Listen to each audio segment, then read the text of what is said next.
The O'Reilly Factor is on tonight. Do you believe it was possible in 50 minutes getting all of the information that was needed from the Christmas bomber? I'm just not in a position to know the answer to that. Media reports state that you thought so. The Obama administration under heavy fire for not having an effective anti-terror policy. And now things are getting intense. Do you want to give me an opinion? Hi, I'm Bill O'Reilly. Thanks for watching us tonight. President Obama's biggest gamble. That is the subject of this evening's Talking Points memo. All this talk of debt and deficits is deadly boring, but when you strip out all the math and BS, you get down to one very fascinating thing. The President of the United States is rolling the dice on America's future. Right now, this country owes $13 trillion. We can't pay it back. The interest in December alone was more than $100 billion. $100 billion. About as much as New Zealand's entire economic output for a year. Adding it up, the USA is paying out hundreds of billions in interest alone every year. That's staggering and dangerous. And yesterday we learned that the budget next year, 2011, will add another $1.3 trillion to the national debt. Really, this is unbelievable. The feds are spending $3.8 trillion in a year, and they can't pay for 35% of it. Are you kidding me? Now, President Obama says the budget is an investment in America's future because a lot of the money is going to so-called green projects that will change the way energy is used and the economy runs. The President believes we must transition for future growth, and there is some validity to that. Also, the massive spending will help rebuild infrastructure that has to be upgraded or bridges will start falling into the water. And then you add the incredible expenditures in Iraq and Afghanistan along with all the war on terror expense, and what we have is financial chaos. But the Obama administration doesn't see it that way. It believes it can run up the massive debt and somehow pay for it all down the road, primarily by raising taxes. People like me will soon pay about 50% of their income in taxes, and corporations will get hit as well. But corporations can pass the tax expense on to you, and they will. So in effect, everybody will pay more for nearly everything. Not good when the economy's stagnant. In addition, a capital gains tax goes up 5 points to 20%. This will inhibit investment in America, another big risk. As you may know, liberal philosophy holds that the federal government has a responsibility to redistribute income and level the playing field for all Americans. But the truth is, we simply can't afford to do it, not with 320 million people.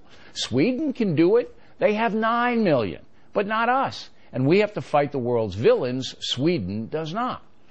Talking Points is afraid that the entire financial system in this country will collapse under the mountain of debt. If that happens, there will be no playing field to level.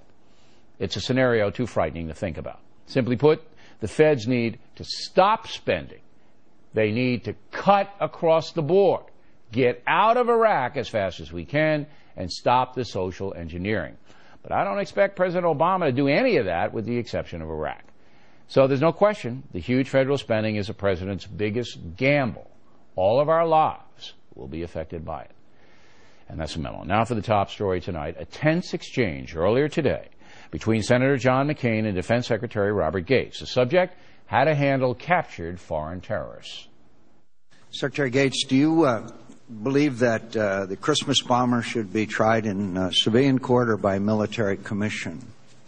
Senator, I would defer to the Attorney General on the proper jurisdiction for such people. When you fill out your form, when we confirm you for the United States Senate, you sign that you would give your honest and candid opinion in response to questions.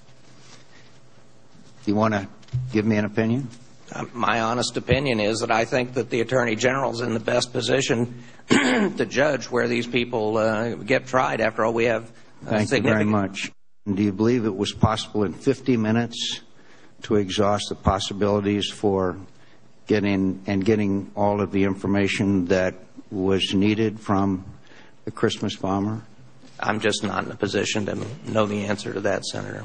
Given your responsibilities to the men and women who are serving the military in the defense of this nation, I hope you will come to a conclusion as to how enemy combatants should be treated, because I view that clearly in your area of responsibility, not the Attorney General, who has obviously botched this one very, very badly. Wow. And there's proof to back up McCain's statement on Holder. As we reported, civilian lawyers for Ahmed Galani, charged with bombing 2 American embassies in Africa, are trying to get charges thrown out, saying Galani was denied a speedy trial. He was held in Gitmo for more than 3 years. The U.S. attorney in charge of the case, Preet Baraha, who works for Holder, says Galani had vital intelligence about al-Qaeda and was detained for that reason. Baraha opines that national security must override civilian justice, i.e. Miranda, and a speedy trial. Of course, that's correct, but Attorney General Holder is doing the exact opposite in some cases, causing people like me and John McCain to doubt Holder's competence. Now, most Americans agree with Senator McCain. Civilian trials for captured overseas terrorists aren't necessary and create more problems than they solve. And the lack of interrogation in the underwear bombing case is simply embarrassing. To his credit, President Obama ordered the FBI to put together a terror interrogation squad last summer. Inexplicably, that has not yet been done. Another example of bureaucracy not looking out for us. So there's no question the president is taking major heat on the terror front. Closing Guantanamo Bay? Not working out. Civilian trial for Khalid Sheikh Mohammed? Falling apart. Botching the interrogation of the underwear guy? Unbelievably dumb. That's 3 strikes. Now, some of the president's supporters say the White House reversing itself on the Khalid Sheikh Mohammed trial shows the president listens to his critics. But my question is this. That scenario was deeply flawed from the jump. So why didn't a smart guy like Barack Obama know that? And why didn't the president's men and women clue him in? That's what worries me, ladies and gentlemen. This is just common sense. When you have foreign killers stalking America, you don't treat them like embezzlers. You isolate the terrorists and extract as much information from the person as possible. You're not going to defeat terrorism with Miranda rights. Again, why does President Obama not know this? In the end, the Obama administration will sink or swim on 2 things, the economy and terrorism. So far, both are not going well. Or am I wrong?